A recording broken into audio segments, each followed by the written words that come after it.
huwag niyo nang pagbibigyan. Kasi marami na akong ginawang tulong dyan. Ayaw ko naman na makonsinti na lalo. Na ayaw na magtrabaho at gusto hingi ng hingi. Yung mga bata pa po mga kaibigan eh. Wala pang 40 edad.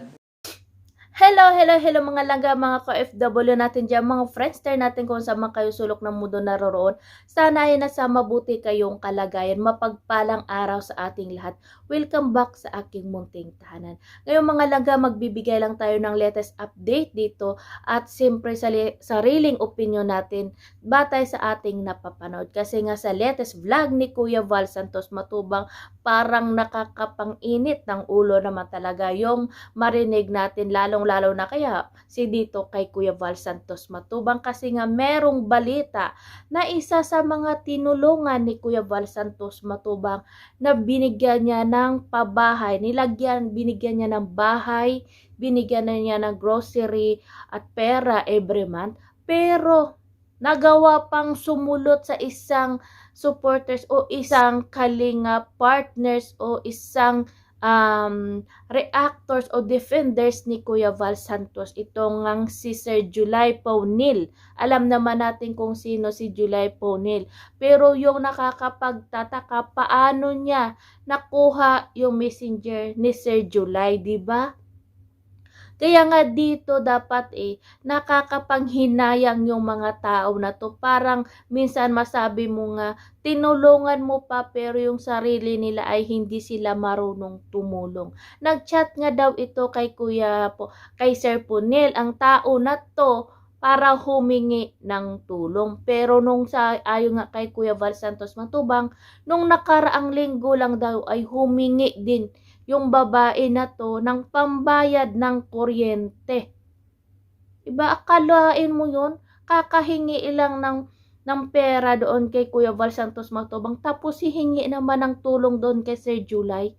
Diba nakakapagtaka? Ito yung mga klase ng tao na hindi dapat tulungan. Hindi karapat dapat tulungan. At isa pa, sabi ni Kuya Val Santos Matubang, itong mga tao na to hindi to matanda.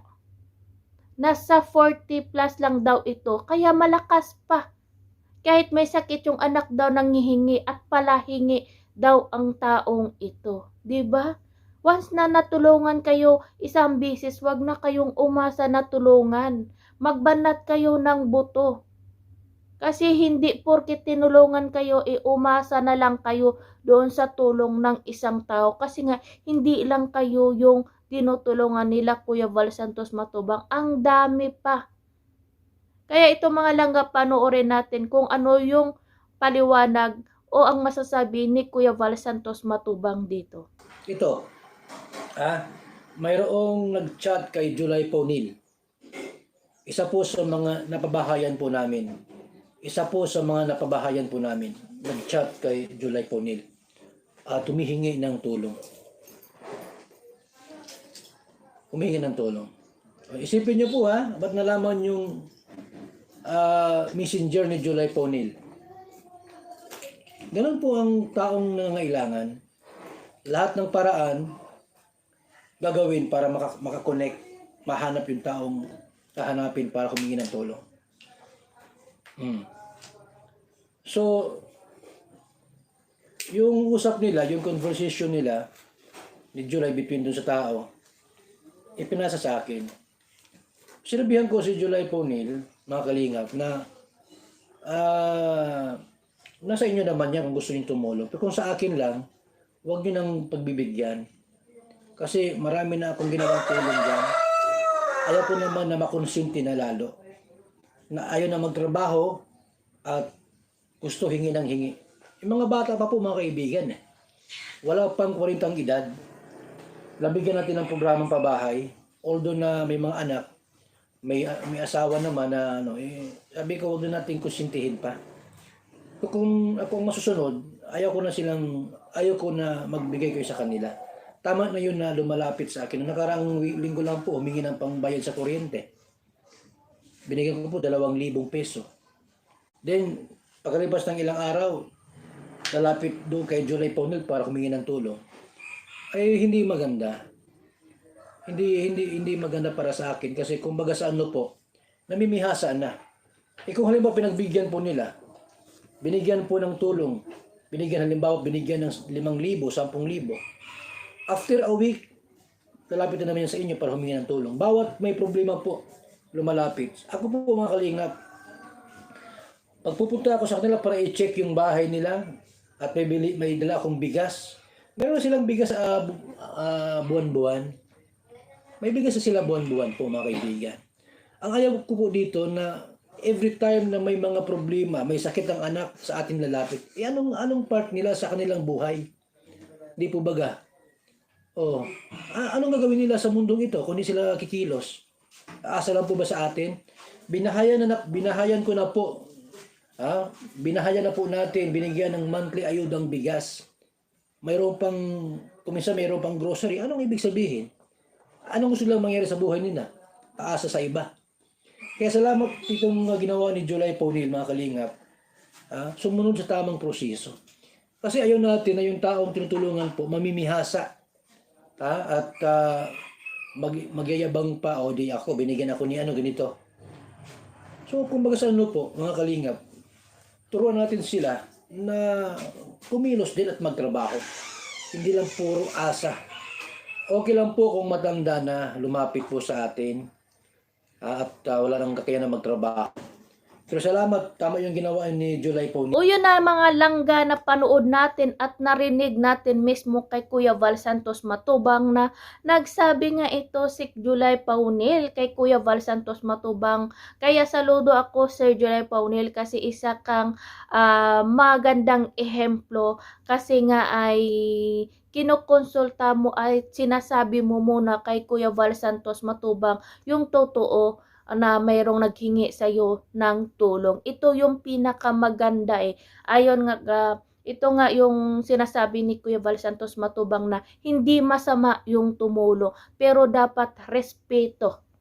Kaya dito nakakahanga yung ginawa ni July Punil kasi nga malaki yung kanyang respeto at tiwala kay Kuya Val Santos Matubang. Kasi nga kung ibang tao yan, didiretso magbibigay agad yan ng tulong doon sa tao na yun. Pero ito, sinabi niya muna doon kay Kuya Val Santos Matubang, pinag-alam niya. At sinabi niya doon kay Kuya Val Santos at sinabi niya doon sa tao naghihingi ng tulong nga doon kayo magsabi kay Kuya Val Santos Matubang kasi lahat naman talaga na tinutulungan ni July Paunil alam naman natin na number 1 din ito sa mga supporters at mga sponsors si July Paunil sa mga pabahay program ni Kuya Val Santos Matubang kasi nga meron silang grupo. Lahat ng mga gusto nilang tulungan ay dumadaan kay Kuya Val Santos Matubang kaya napakalaki ng respeto niya dito at saludo ako kay Sir July Paunil kasi nga napakabuti at napakaganda ng kanyang ginawa. At pero nga ayon nga dito kay Kuya Val Santos Matubang itong tao na to umaasa na lang. Umaasa na lang dito sa tulong na ginagawa ni Kuya Val Santos Matubang. Binigyan niya na ng bahay, binigyan ng grocery every month, merong bigas. Pag pumupunta sa lugar nila doon na malapit, pag may bigas binibigyan ni Kuya Val Santos Matubang. At nung nakaraan nga daw, humingi ng pambayad ng kuryente. Tama ba yun na kahit pambayad mo ng kuryente, iasa mo pa doon sa tao na tumulong sa'yo? Tinulungan ka na nga na magkaroon ng magandang bahay. Maging komportable ka. Hindi ka pa kontento. Hindi pa ba sapat yung binigay ni Kuya Val Santos Matubang? At saka itong tao na daw ito ay palahingi. Diba? Maganda ba yun? Tinulungan ka na, tapos aasa ka pa doon. Once na tinulungan ka, huwag ka nang umasa. Bagos ipasalamatan mo yun at ipakita mo na kaya mo ring tumayo sa sarili mong paa. Kahit na tinutulungan ka every month, binibigyan ka ng bigas at grocery, huwag ka nang umasa. Kung malakas pa yung katawan mo, dapat magbanat ka ng buto. Para naman makita ni Kuya Val Santos Matubang at hindi lang ni Kuya Val Santos Matubang ng ibang taong tumutulong sa iyo na ay itong tao na to karapat dapat na tinulungan namin.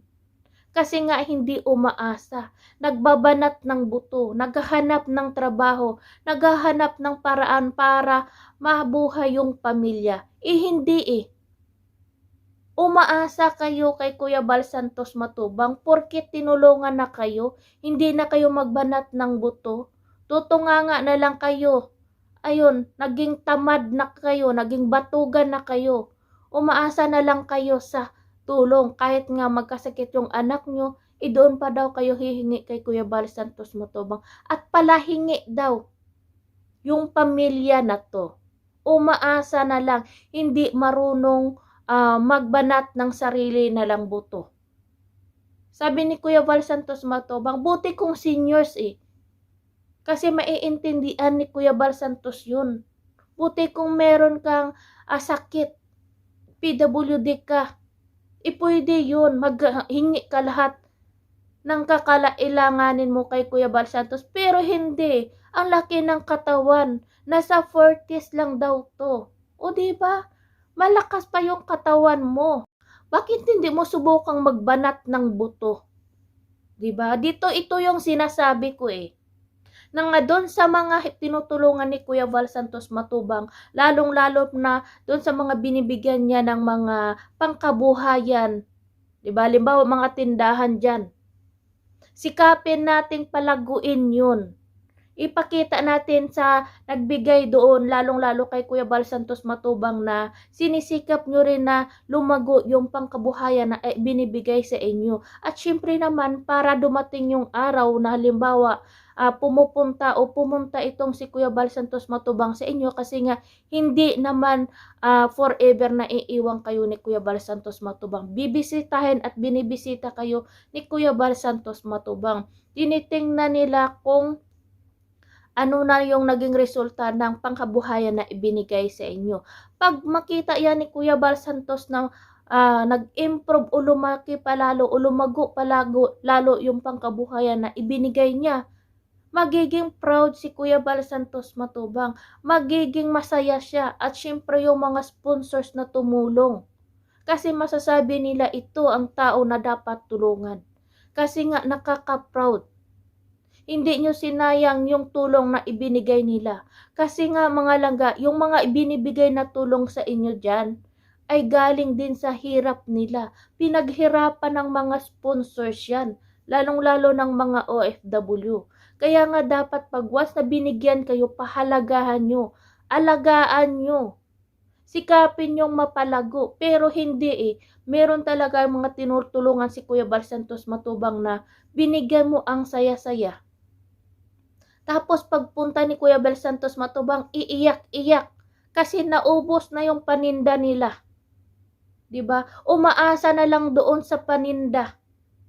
Pag naubos na wala, hihintay naman kung kailan pupunta si Kuya Bal Santos Matubang para magbigay ng ayuda, para humingi na naman ng tulong. Huwag ganon, 'di ba? Matuto tayong magbanat ng buto. Kasi hindi lang kayo yung taong tinutulungan ni Kuya Bal Santos Matubang. Marami pang taong nangangailangan.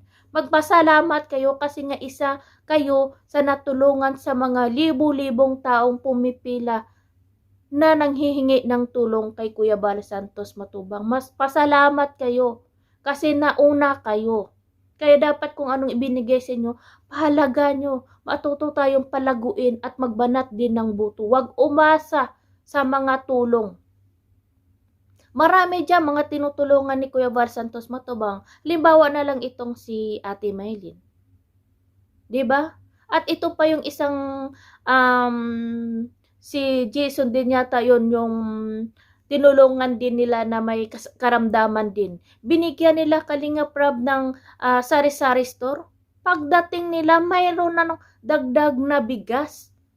O diba, imagine mo yon, yun makikita mo yung tao na yun na napaka-determinado. Noon makikita mo na gusto niyang mapalago at gusto niyang pangalagaan yung mga ibinibigay na tulong sa kanya. Kasi nga, yung tulong o blessings na yan, hindi yan forever. Kaya kung ano mang ibinigay sa inyo, pahalaga nyo yan. Huwag nyong baliwalain.